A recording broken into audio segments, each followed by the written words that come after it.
People, hello. Here I am doing a live stream um, with a new app that I have called OBS. Don't really know how this thing works.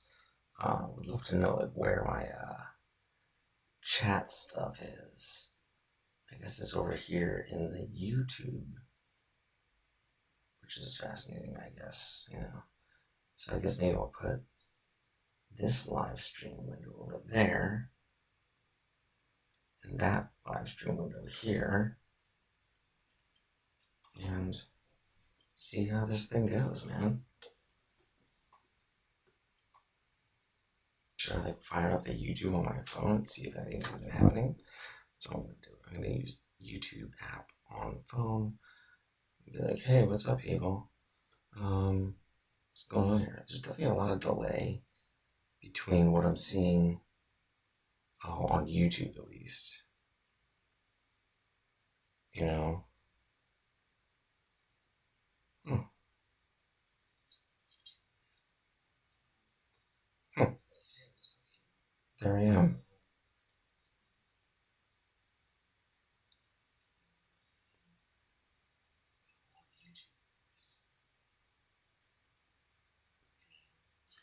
How long is this gonna take?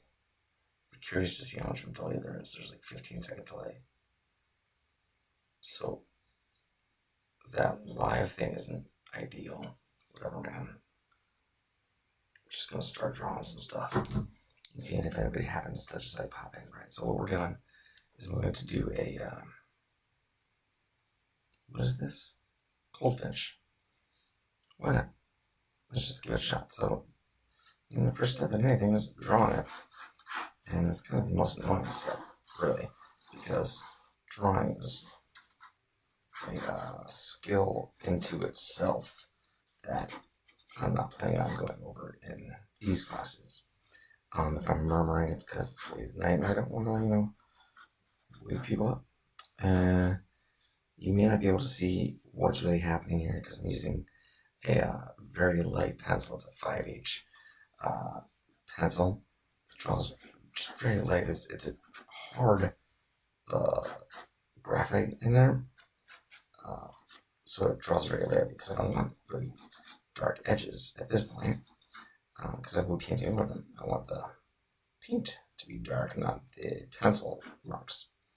That being said, if pencil marks show up at the end of your painting, it's kind of fine. It'll act as like accents to what you're doing. So I'm just doing the main features of this here goldfinch. I believe this is an American goldfinch. Kind of focusing on the eye, making sure that's on the right place. The drawing part is basically just making sure everything is in the right place first. A big rough strokes. So it's getting a blob of this fat dude done. And then the triangle of the wings. There's some of it that I don't like, so I don't erase it. I'm gonna go over here to my handy little Lady Susan full art supplies. Erase some of where that wing is. These top wings come around a little bit. So just want them in the right place. And then this like tufty, feathery winter stuff is yellow on top of those white wings. And what I'm also doing is, and most of this bird is obviously yellow, but there's distinct highlights and shadows as well. And I'm drawing some of those in, just to be mindful of it later. It can be, especially color by number. If you draw on all the shapes and know what colors you want to use, you can essentially just fill in the lines, when you're done. It seems like I actually had a viewer at one point, which is wild. I might tell some friends to go ahead and chime in, test out the YouTube stream because I'm curious how it works. I just want to see what's going on and how awkward I really am with this thing. Because I'm telling you, it's actually quite awkward for me being here. I know nobody's out there actually looking at this at all because I have very few YouTube followers so far. But I think that's going to be a big thing this year for me. Alright, so I drew those weird legs in. And I'm drawing this like, bar thing that it's on. And that'll be it for my drawing phase of this entire thing. This is what I'm doing. How do I send people my YouTube link? Ooh, here we go. There's this button, share. Copy video link to clipboard. And then I'm going to send it to Melanie. Gosh darn it. Why can't I do that? Copy link. I'll put it in the notes. And then I'll close that. I'll go back to my notes on my phone and I will copy it from there. Copy.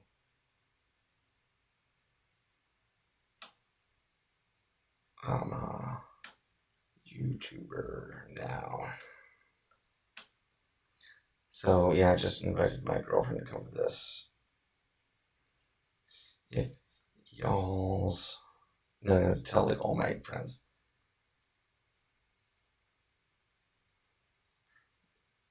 Bored. I'm telling like from 100 people on a chat. Bored right now. I'm testing out YouTube streaming while I paint a bird.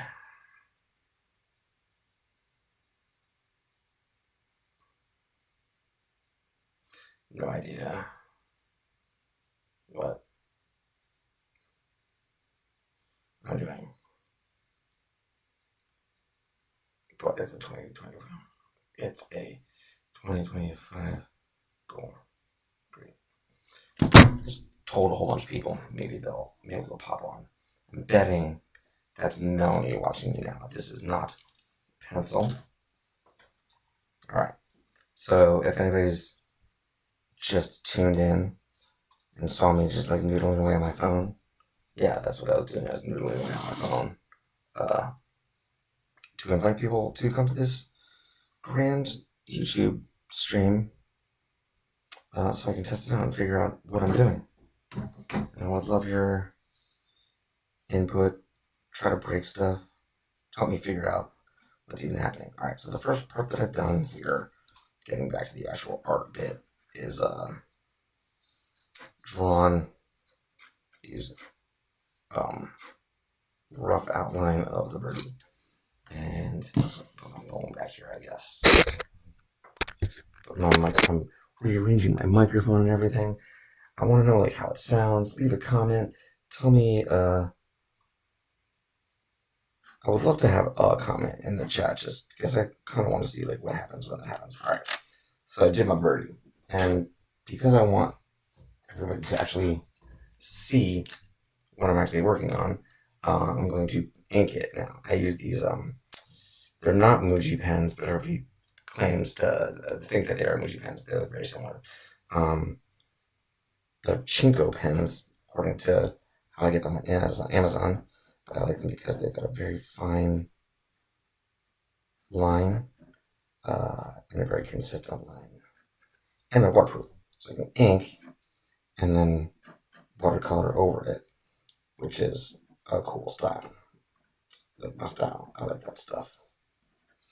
Alright. Looks like I had two whole viewers at a certain point, which is quite rad. I feel like I'm an influencer now. Everybody just totally influencing.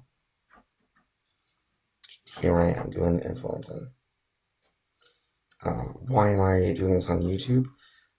Partially because the software I just downloaded works most easily with YouTube. Another part is because YouTube works really well with streaming in general. And I think it's something I should get to know pretty well. Because it is something I want to be good at next year. I feel like there's, an income stream there. We do like online tutorials. I can YouTube from anywhere. YouTube's got a good search function, kind of. It's got good discoverability factor. I don't even know if that's a real term, but it probably is. I'm sure somebody has used discoverability factor somewhere. If I'm murmuring, my voice is too low. Too bad, I guess. Nobody will ever tell me because nobody's logged on to this thing. Let me check my chat of bros, see if anybody's like logging in. Nobody? Come on, guys. What butts? What does this stream help button do? Stream is healthy. Stream settings, blah blah blah. Analytics. I don't know. Everything's looking good to me. Let's keep going with the bird. Alright. My audience is mostly on Instagram. That's where my followers are. So ideally, I want to be using that app. And I think there's a way to do that with this OBS software that I have. We'll find out. What is cool about this software is that I can figure out how to do two screens, and also the bird that I might be putting out now. Has another little sub window, and according to a little video I watched most of today, you can rearrange those in all sorts of different ways, which is neat. I'm wearing a Maplewood Bike Shed shirt. I don't know why I just told everybody that, but I am. Also, there's nobody here. I didn't tell anybody anything. Cool. I wish I could tell who is viewing. That would be neat. Create a highlight video, stream marker, share, top chat. Ooh, live chat. Oh, there's the chat. I had to click on a thing. I don't know if Melanie's still there, but I finally found where her chat messages show up. That's cool. Thanks for chatting.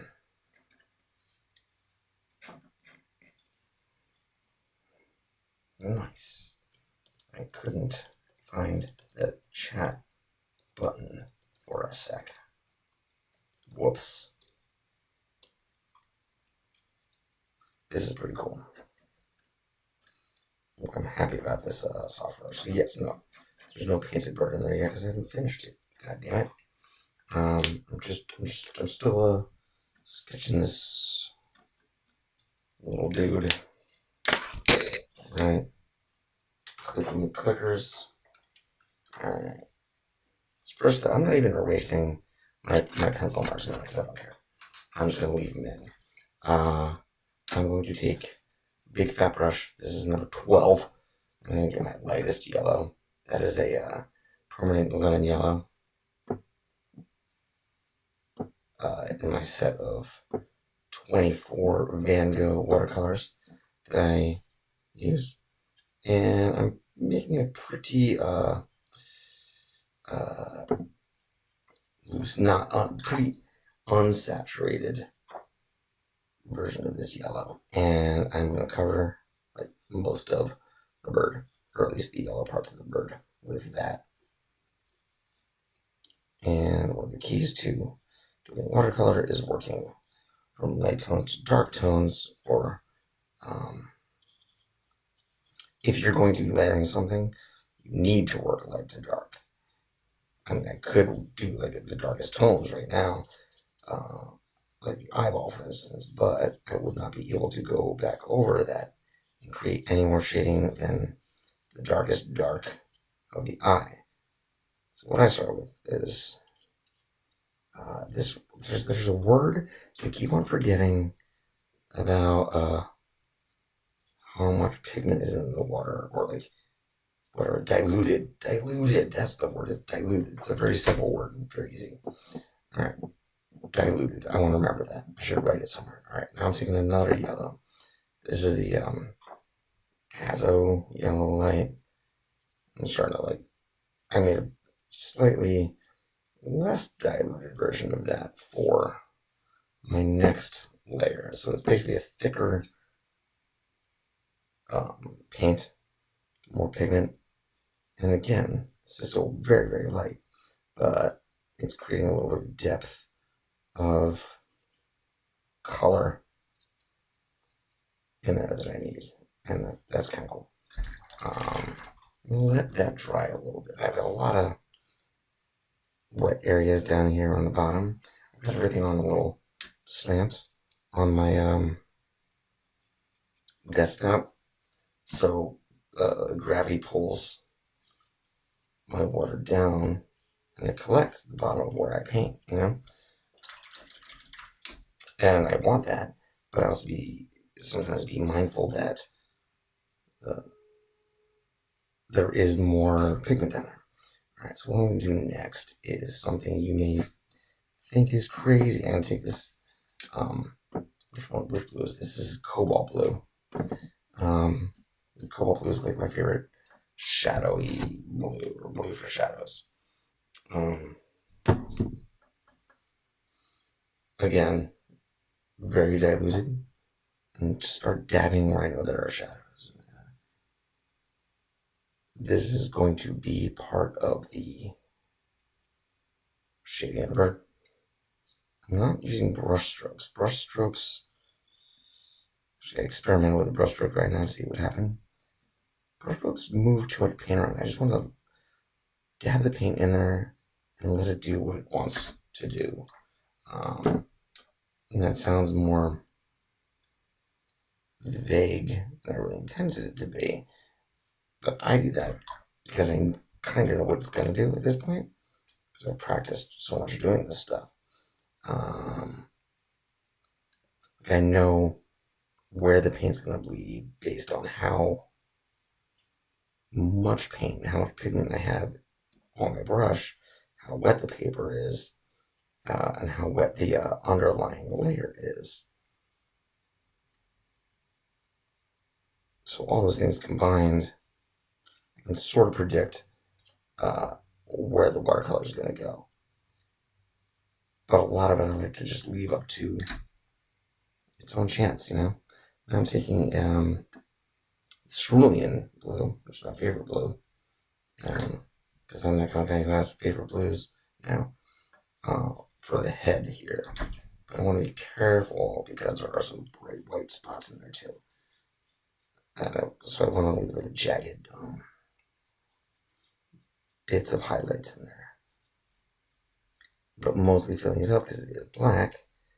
And later on, we'll go in with more layers and completely fill in that black forehead. But the reason I'm using blue is because parts of the reflection in there are very blue tinged, you know. So everything's a little wet now, so I can't do too much. I need to let some things dry before I do much else, because I want to be able to control things with my next layers. I'm going to take a smaller brush, still quite large. This is number 8, long round, and I think let's do some browns. Let's do some burnt umber for the wings. But Ken, those wings aren't brown. No, they're not brown. I know that. I'm going to mix the burnt umber with my ultramarine deep. And I'm going to get a pretty decent gray, almost even a black maybe. But not really black. And I'm going to start winging it. I'm going to start really just winging it. I'm trying to be very mindful not to paint inside the parts that are wet, because I do not want this stuff bleeding very much. And also leave the areas that have the white feathers untouched because those white feathers need to be white. Essentially, just never ever painted by me. I let a little bit of it bleed into the body already, which, is a mistake. I don't like it. But still very early in the process, so a lot of that can be fixed later on. This feather underneath is more dark. On the underside, you can see how it's like curving under. So this little tonality in the edge there is going to be one of the darker bits. But so I used a bit too much brown, a little too much burnt umber. So I'm tapping some blue in there just to match the tones a little bit better.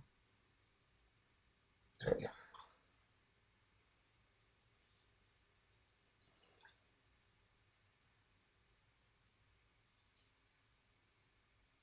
Average viewer duration is 3 minutes of my one viewer, which is fine. I'm not even upset that it's just one viewer because I've been telling everybody this was happening. I'm gonna go back again to Rose. Like that shit. Alright. There's this using the thinner brush.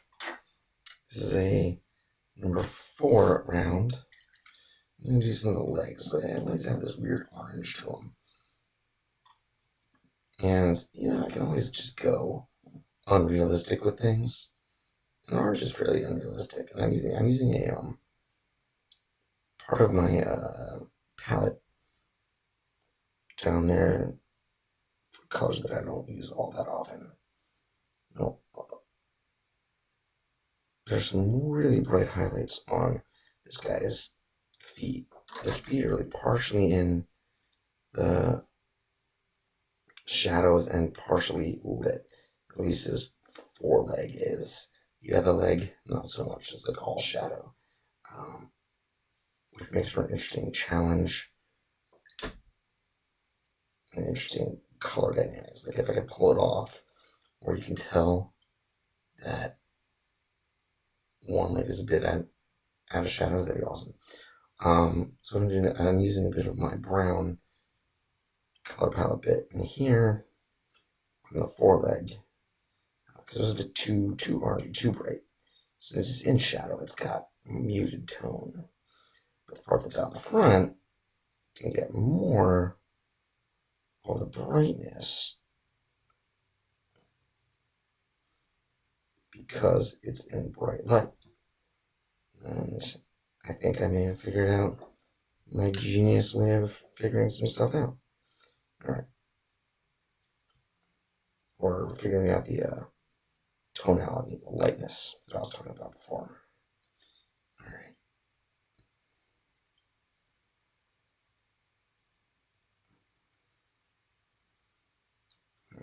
Alright. It's not so bad. It's not so bad, you little monkey, whatever's going on, little bird guy. And for those of you just joining, if there's anybody just joining, please leave a comment. I'd love to know who's out there watching.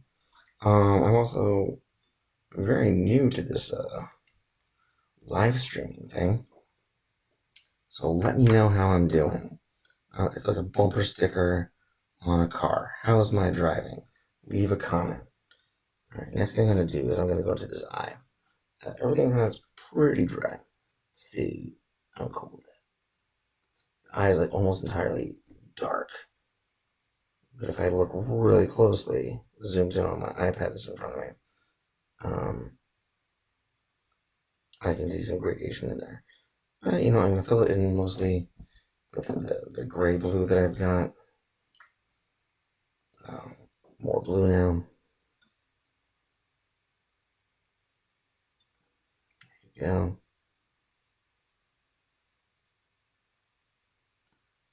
And that's a good base for that eye, I think. I like that.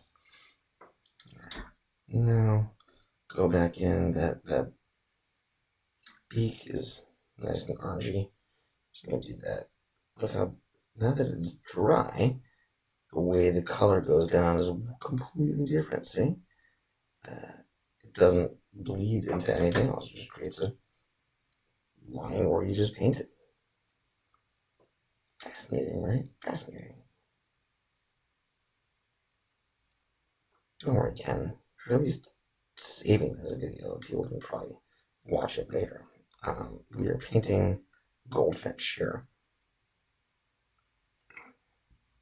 How far am I into this Goldfinch? How long has this thing been going on for? 25 minutes already. Okay. Yeah. I think maybe another thing we can work on at the bottom is just this bar that this little guy's standing on. Gonna be a lot of my cobalt blue. And here is where we can very easily define the shadow. I'm using a flat brush, in part because there's a lot of space to fill up. So I need a brush with more bristles to fill up more space. And also I love the flat brushes. You can make a wide variety of marks with them, and you can use them in a large variety of spaces. They don't have to be like long, flat bits that you paint. You can just use one or two bristles of the flat brush to paint into some tight edges. Not like I'm doing that here, but I am a little bit. Just two bristles there of the side of a brush. It's great, you know? Yeah, I'm done.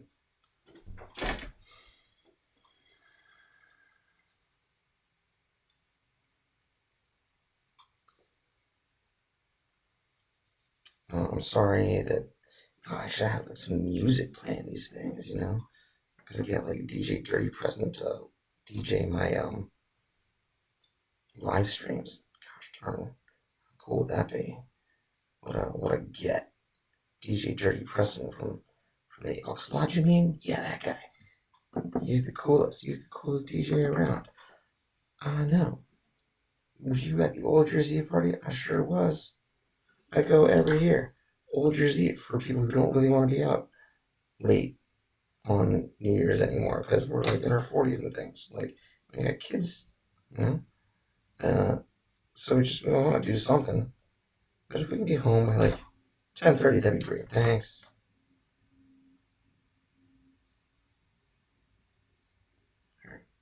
I'm not going to go too bananas on this bar that he's on right now, but I am demonstrating a way of blending the colors once they're a little dry. You can work it a little bit with the brush. Yeah, not so bad.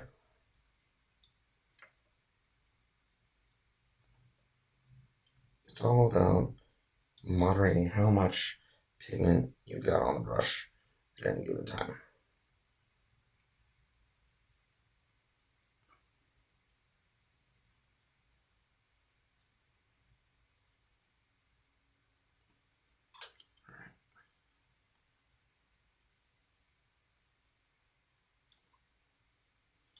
Making deep shadows under the toes. So I'm getting those. Alright, good with that brush now. I'll rinse out my brushes from the back of my brush pile. Let's see. It's still a little wet up there. But you know what? We're live streaming. We gotta do this. My drinking choice is Miller High Life. Yeah, you know. Alright. Let's get a. You know, I can get a bigger brush now. This is gonna be number 6 round with a sort of pointy end. I'm gonna go an even deeper yellow. Yeah, why not? Let's do this is yellow deep. So I've got like 3 different yellows up here, and they're all just slightly different hues. And now I'm going deep. I want the deep one. And this is for the shadows. Everything else gets to stay pretty light. I'm not going to touch much of it.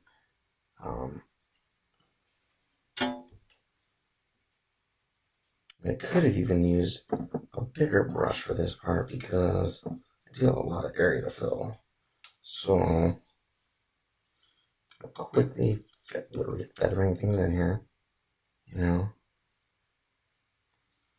no more comments recently. Gosh darn it.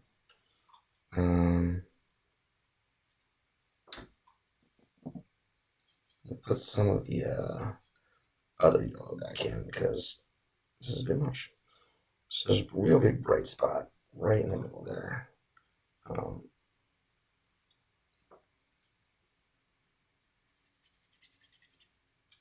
That I want to make sure that I maintain. And I may even go back after this like second round of yellows and do some more blues, some more like shadow tones, you know? Because that's what it is. It's all shadow under there. Especially like between these legs, there's this bit that is straight up shadow. And it's darker than the rest of everything. It's definitely going to require some kind of special attention at some point.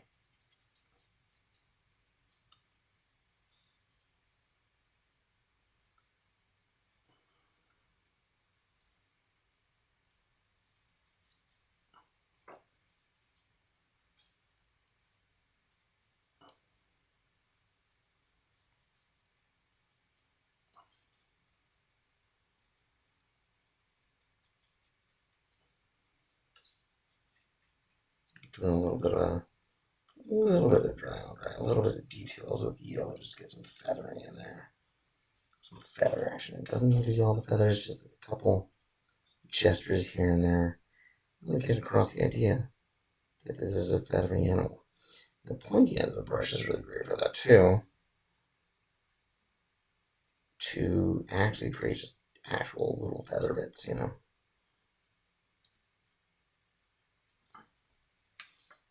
Make no promises this is going to turn out great at all. I'm going to go back into the head. I'm going to use my Payne's Gray, which for all intents and purposes is black. Right down here. And let's do that. Let's do the forehead. That's pretty dark, you know. Don't have much to worry about there. Don't have to shade any more than the darkest dark. And right here even is more important than before for me to leave some bits unpainted to get those highlights of the feathers. Because this is the black part. And the top of this guy's forehead is the part that the light is shining on, right in the middle. The back is a little dark. The edge where it meets the yellow feathers, it's pretty dark. In the middle, it's very mottled. Mottled in the middle.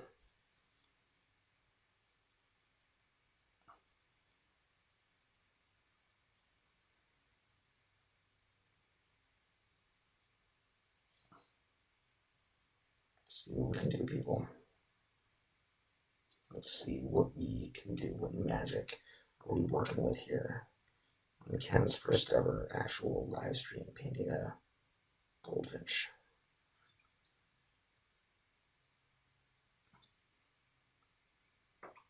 Okay. And the eye, I did not make it super black because I did want to go back in later and add more black, which is what I'm doing now. That's why you don't go to your darkest values right away, because you may realize that at some point you need something even darker. And if you can't do that, then you're kind of screwed. Alright, go back to the legs now. Adding a little bit of shading. These weird little bird claw things. Using basically burnt umber and some other dark browns.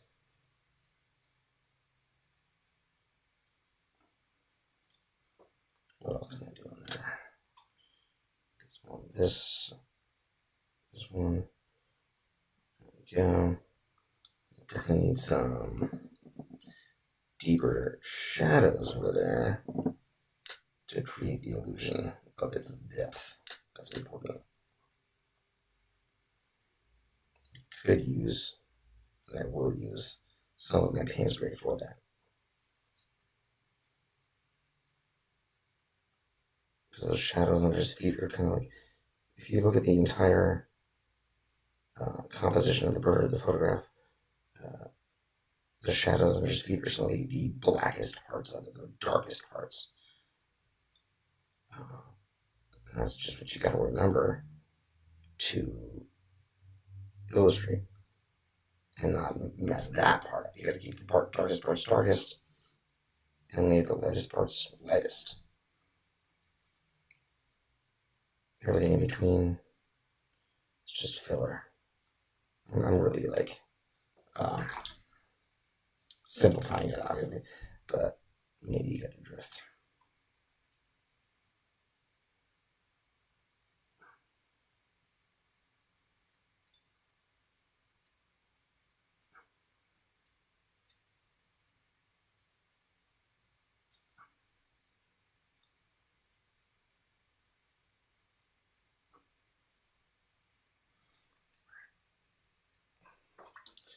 Alright, more some of these tail body things in there. Keep it kind of like vague, because I don't want to get too into the details. Pull that. It's still quite wet in there, but I'm getting bored, and I don't really want to be doing this anymore. So I'm going to finish it up, I think. Go back to my cerulean blue, shadow blue, you know, pre-diluted, not too much pigment in there. Just start dabbing where I know there's a shadow, though. And let it sort of do its work, kind of dabbing around the path or the shape where that shadow needs to be, and letting the shadow kind of build itself a little bit organically. That's why I like cold press paper for animals, just because it inherently creates a different texture, which is good for fur and feathers and things like that. You know, it's gonna be by no means perfect. Definitely not my best bird ever, but it's a weird situation. I think I'm kind of done with this. Happy enough. There we go. Half hour birdie.